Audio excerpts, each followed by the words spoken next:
Ejaz bag Atiq bag साहब एक अवामी जलसे से मुझे जान से मारने की धमकी दी और इतने पर ही बस नहीं, उन्होंने वोटरों को भी, राजानगर की खवातीन को भी ललकारा और कहा कि अगर उनके खिलाफ गए, उनके खिलाफ वोटिंग हुई तो इसका अंजाम होगा। बेग साहब जो हैं, एजाज बेग साहब का अगर आप बैकग्राउंड उठाकर देखेंगे तो उन्होंने माजी में हमारी जो खासदार हैं, जिनको मालेगांव शहर ने 2 लाख वोटों से नवाजा था, उन्हें भी माँ बहन की गाली दी। पूरे शहर ने वो ऑडियो रिकॉर्डिंग सुनी। वार्ड नंबर 18 में जो उम्मीदवारी कांग्रेस पार्टी के सदर कर रहे हैं, उन्हें इलेक्शन उनकी ज़मीन खिसकती हुई लग रही है, इसलिए वो इस तरह की हरकत पर आ गए। और उनकी ज़ुबान के बारे में पूरा शहर जानता है कि किस तरह की ज़ुबान है।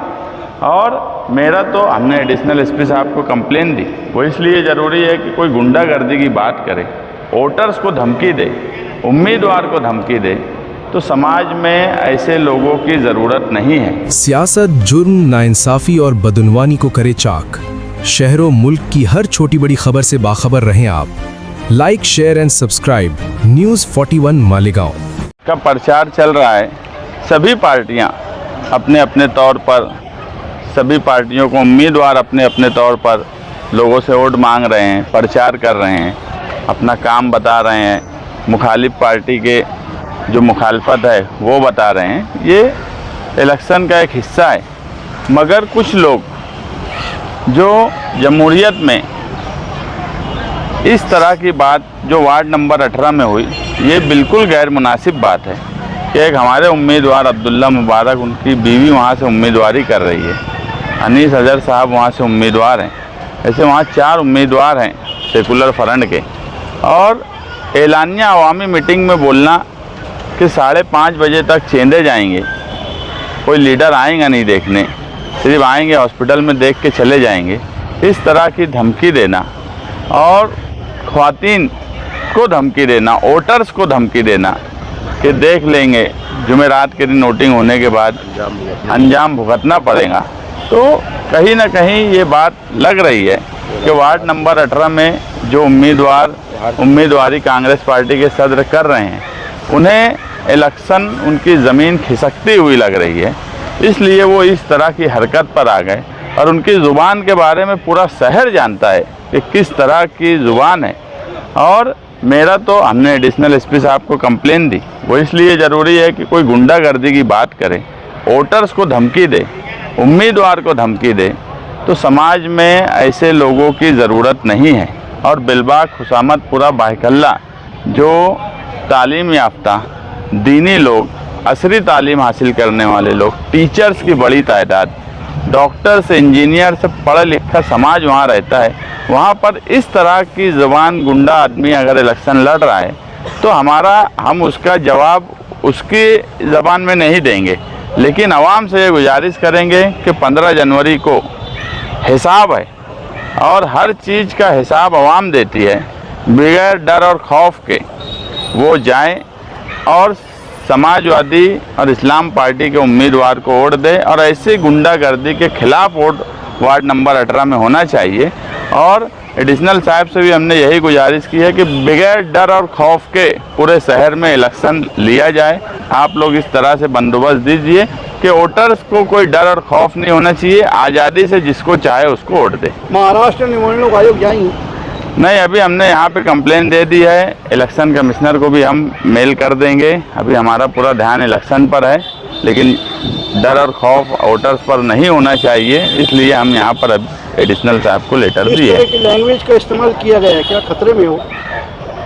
देखो, उम्मीदवार के इलेक्शन की कैंपेनिंग में बात समझ में आती है कि बड़े तुर्रम खां बनते थे, लेकिन अगर इस तरह की ज़ुबान इस्तेमाल हो रही है तो समझ लो।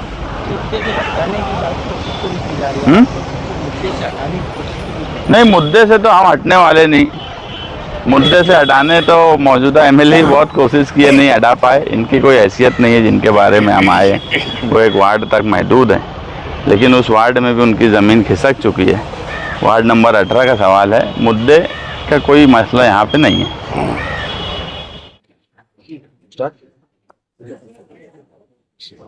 जी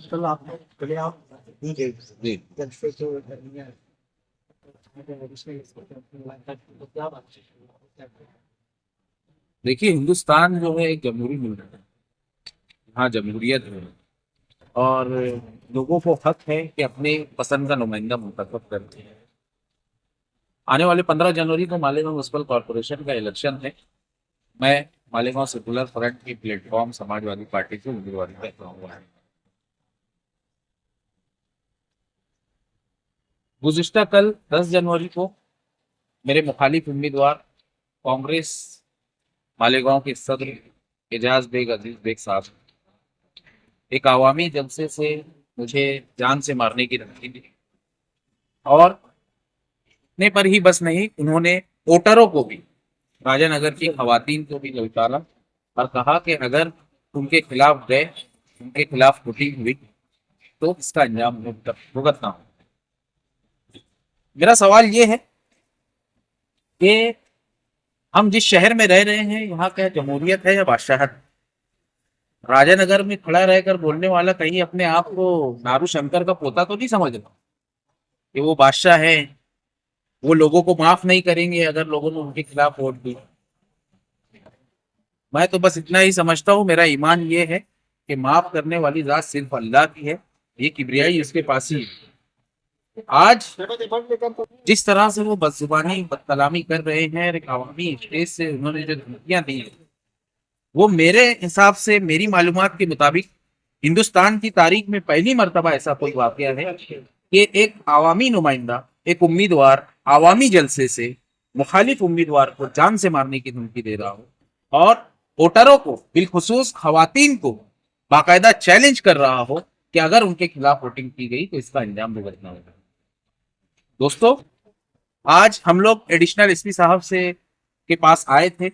उनके पास हम लोगों ने कंप्लेन दी, उन्हें बताया कि वार्ड नंबर 18 में इस तरह का माहौल है और हमें उम्मीद है कि एसपी साहब इस पर कार्रवाई करेंगे। एजाज बेग साहब जो हैं, एजाज बेग साहब का अगर आप बैकग्राउंड उठाकर देखेंगे तो उन्होंने माजी में हमारी जो खासदार हैं, जिनको मालेगांव शहर ने 2 लाख वोटों से नवाजा था, उन्हें भी माँ बहन की गाली दी। पूरे शहर ने वो ऑडियो रिकॉर्डिंग सुनी।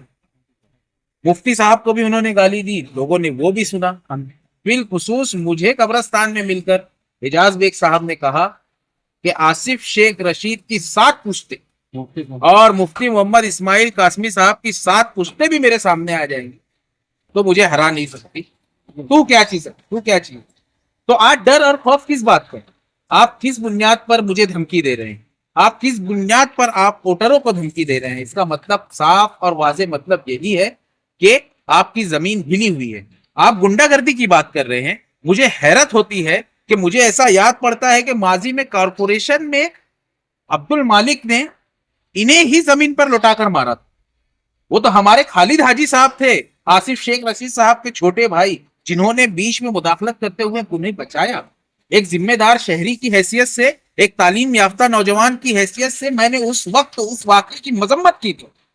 अब्दुल मालिक के खिलाफ हम लोगों ने मजम्मती बयान जारी किया था कि हमारे इलाके के कारपोरेटर को कॉरपोरेशन में मारा गया। हम लोग गुंडागर्दी के खिलाफ, हम सीधे साधे शरीफ लोग हैं, हम नौजवान तालीम याफ्ता लोग हैं। हो सकता है कि कल आप आके हमें मार दें, लेकिन एक बार अपना बैकग्राउंड भी चेक कर लीजिए कि महासभा में कोई आपको मार देता है और आप एक आवामी जलसे से बोल रहे हो कि एक आवाम की तरफ, एक आवामी जलसे से आप बोल रहे हो कि कोई मुझे मेरे खिलाफ बोल नहीं सकता। आप अपनी बातों में बार बार जान से मारने का जिक्र किया, सबूत है कि उसका? देखिए, आपने जो बात बोली है इलेक्शन कमीशन के पास, पुलिस डिपार्टमेंट के पास, और आप हैसियत सहाफी अपने हल्के में चेक कर सकते हैं। जिन लोगों ने भी वहां रिकॉर्डिंग की है, पूरे जलसे की रिकॉर्डिंग है। सोशल मीडिया हो सकता बनावटी भी हो। हाँ, तो यूट्यूब का जो जिंजन चैनल है उस पर आप चेक कीजिए। इलेक्शन ऑफिसर के पास आप वीडियो देखिए किस तरह की जबान का उन्होंने इस्तेमाल किया है। और मैं ये बात का ऐलान करता हूं, ये मेरा तज्जिया है कि गुज़िश्ता 75 सालों में कांग्रेस की वो हालत कभी नहीं रही जो आज हो रही है। खासदार इमरान प्रतापगढ़ी मनमाड़ चौपुल्ली से वापस चले जा रहे हैं। इसका मतलब ये है कि ये 2026 का मालेगांव म्युनिसिपल कॉर्पोरेशन इलेक्शन में कांग्रेस अपनी 0 सीट लाएगी, 1 सीट नहीं ला। इमरान प्रतापगढ़ी वापस गई है, कंफर्म है बात। और एक शेर बोलकर मैं अपनी बात खत्म करूंगा कि तुम्हारी सोच के साँचे में ढल नहीं सकता, जबान काट लो लहजा बदल नहीं सकता, मुझे भी मोम का पुतला समझ रहे हो क्या, तुम्हारी लौ से ये लोहा पिघल नहीं सकता।